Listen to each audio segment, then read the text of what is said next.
안녕하세요. 아침이 바뀌면 인생이 바뀐다라는 믿음을 주는 남자 아일람 장식입니다. 오늘 여러분에게 추천 공유하는 내용의 책은 세 번째 떠오르는 것이 진짜다라는 카테고리 타이탄의 도구들이라는 책으로 부자들의 꿈을 실현시키는 아침을 열겠습니다. 성공이라는 단어를 들으면 무엇이 떠오르냐는 질문에 대릭은 이렇게 답했다. 세 번째 떠오르는 게 정답이다. 어떤 질문에 가장 먼저 떠오르는 대답은 별로 재미가 없다. 그냥 자동으로 튀어나오기 때문이다. 지금 머릿속에 떠오르는 첫 번째 그림은 모나리자? 천재 이름을 한 명 댄다면 아인슈타인? 퍼뜩 생각나는 음악가는 모차르트? 이를 두고 경제학자 데니얼 카너먼은 즉각적이고 무의식적인 자동사고라고 불렀다. 그런데 우리가 주목해야 할 것은 자동사고가 아니다. 자동사고보다 느리지만 의식적으로 이성적인 사고가 있다. 대릭은 이 의도적 사고를 활용해야 새로운 것을 만들어낼 수 있다고 설명한다.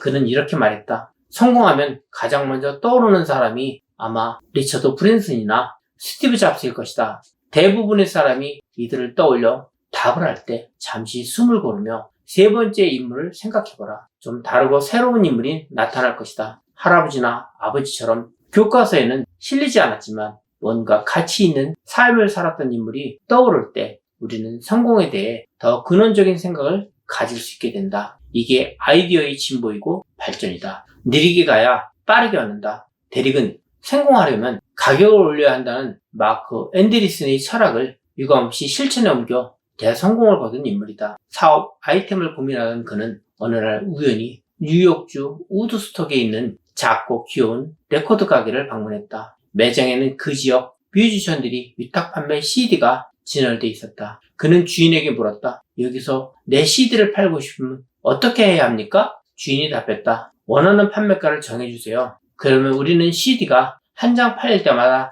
$4의 수수료를 받아요. 매주 한 번씩 방문하시면 수수료를 제외한 판매 금액을 드릴게요. 그날 밤 대릭은 새롭게 웹사이트를 만들고 이렇게 공지했다. 원하는 판매가만 직접 정하세요. 우리는 CD 한 장당 $4의 수수료만 받고 나머지 판매 금액을 매주 정산해 드리겠습니다. 그런데 작업을 하다 보니 새로운 앨범 한 장을 시스템에 등록하는데 45분이나 걸린다는 사실을 깨달았다. 앨범 표지를 스캔하고 포토샵으로 작업해 필요 없는 부분을 잘라내고 뮤지션이 직접 쓴 앨범 소개문이 맞춤법, 오류를 수정하는 등 생각지 못한 잡다한 일이 많았기 때문이다. 그는 천천히 생각하기 시작했다. 그리고는 자신이 들이는 45분이라는 시간이 $25의 가치가 있다는 답을 얻었다. 그는 사이트에 등록하려는 사람들에게 $25의 등록비를 받긴 했다. 그런데 다시 생각해보니 이런 비용 면에서 볼 때 $25와 $35는 별 차이가 없다는 생각이 문득 들었다. $10와 $50라면 얘기가 다르다. 하지만 $25와 $35는 머릿속에서 똑같은 공간을 차지하고 있지 않았는가? 대릭은 좀 더 고민하다가 마침내 등록비를 $35로 책정했다. 그는 이렇게 말했다. 단지 가격을 올린 차원이 아니었다. 누군가 분명 깎아달라고 부탁할 것을 대비해 여유분 확보도 염두에 두었다. 별것 아닌 듯 보이지만 이 미세한 차이는 결과에서 엄청난 차이를 불러온다. 대릭은 가격을 올림으로써 사람들이 좋아하는 가격 할인에도 성공할 수 있었다. $35의 등록비와 CD가 한 장 팔릴 때마다 $4의 수수료, 그리고 종종 벌인 할인 이벤트. 이 세 가지가 대릭의 사업을 10년 동안 가능하게 했다. 좀 더 느리게 생각할수록 상황이 단순해지면서 가야 할 길이 보인다. 사업 아이디어를 다수가 즉각 쉽게 떠올리는 패턴에 맡기지 않았기에 나는 온라인 비즈니스 아이템을 동네 레코드 가게에서 얻을 수 있었다. 그리고 방문한 지 5분 만에 내 사업 아이디어를 실행에 옮길 답을 얻었다. 성공은 이처럼 늘 역설적이다. 느리게 가면 가장 좋은 것을 빠르게 얻는다.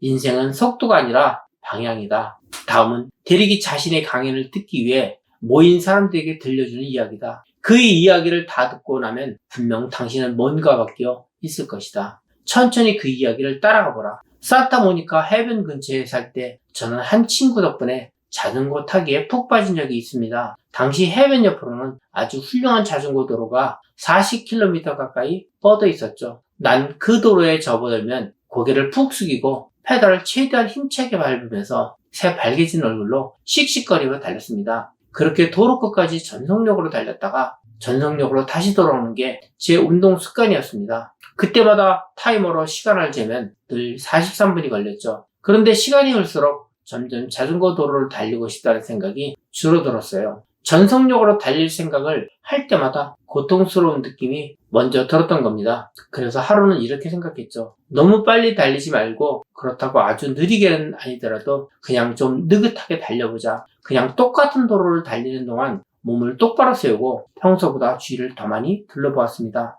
바다 쪽을 바라보니 돌고래들이 점프하는 모습이 보였죠. 반환점 부근에서는 펠리칸 한 마리가 제 머리 위를 날아다녔습니다. 위를 쳐다보니 와, 펠리칸이네? 라고 감탄하는 순간 그놈이 제 입에 똥을 싸더군요. 어쨌든 중요한 건 아주 멋진 시간을 보냈다는 겁니다. 정말 순수하게 즐거운 시간이었습니다. 얼굴이 뻘겋게 달아오지도 않았고 숨을 씩씩 몰아쉬지도 않았죠. 그리고 완전히 돌아와 자전거를 멈추고는 평소처럼 타이머를 들여다보니 45분이 막 지나 있었습니다. 세상에 어떻게 45분밖에 걸리지 않았을까? 이건 정말 말도 안 됐어요. 하지만 사실이었습니다. 43분이 아니라 45분. 이 2분 차이에서 깨달음을 얻은 저는 인생에서 접근하는 방식이 완전히 바뀌었습니다. 눈치채셨나요? 시뻘겋게 달아오르는 얼굴과 숨막히는 고통과 스트레스는 제 삶에서 겨우 2분의 시간을 줄여줬을 뿐입니다. 극한의 노력이라고 생각했지만 결국 별것 아닌 헛된 노력이었죠.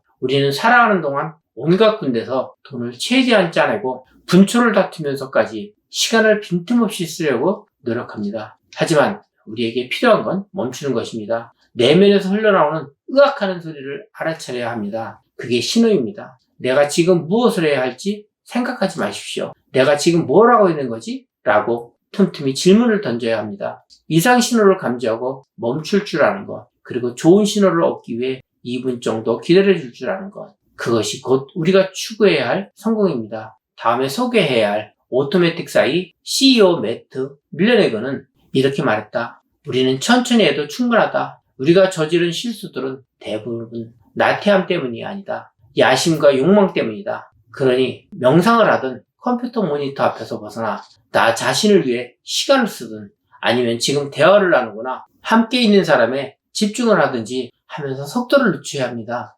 타이탄의 도구들 중에서 번뜩이는 아이디어도 첫 번째 생각났을 때 활용되는 것이 아니라 잠시 숨을 고르고 다듬어서 제대로 만들어지는 것이라고 서술하였습니다. 실패를 줄이기 위해서는 서두르지 말고 반드시 거쳐야 하는 단계라고 저도 생각을 하였습니다. 여러분의 생각과 아이디어가 다듬고 다듬어 빛을 발하는 오늘이 되시길 바랍니다. 감사합니다.